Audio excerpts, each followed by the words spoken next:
तो आज मैं एक इमामी गज़ाली रहमतुल्लाह अलैह फरमाते हैं, जितने सजदे ज़मानी में कर सकते हो कर लो, क्योंकि मैंने बूढ़ापे में लोगों को अक्सर सजदे के बगैर नमाज पढ़ते देखा है। अल्लाह अकबर कबीरा।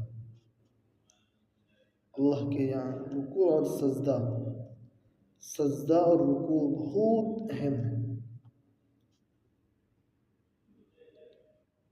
इमाम गज़ाली रहमतुल्लाह अलैह फरमाते हैं, जितने सजदे जवानी में करना है। अल्लाह अकबर कबीरा। आज हम सब नौजवान आज सजदों से बहुत दूर हैं, नमाज पढ़ने आती नहीं है। अल्लाह अकबर कबीरा।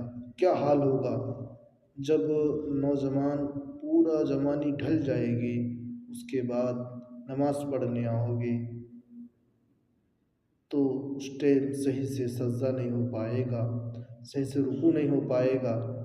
दोस्तों, अपनी ज़बानी को दुनिया में भी लगाओ और दीन में भी लगाओ। दोस्तों,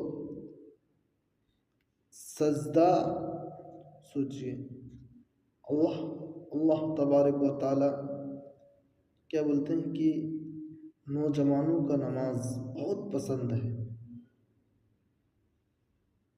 अपनी मस्जिदों में जाया करो, नमाज पढ़ा करो। दिन भर तो काम होता ही है, 5 मिनट के लिए नमाज के लिए निकल लो। 5 मिनट नमाज पढ़ लो, उसमें क्या हो जाएगा। 5 मिनट आपकी इधर घूमने फिरने में, क्रिकेट खेलने में चला जाएगा। ठीक है। अस्सलाम वालेकुम दोस्तों, नमाज पढ़ने की हम सबको 5 वक्त की तौफीक अता फरमाए।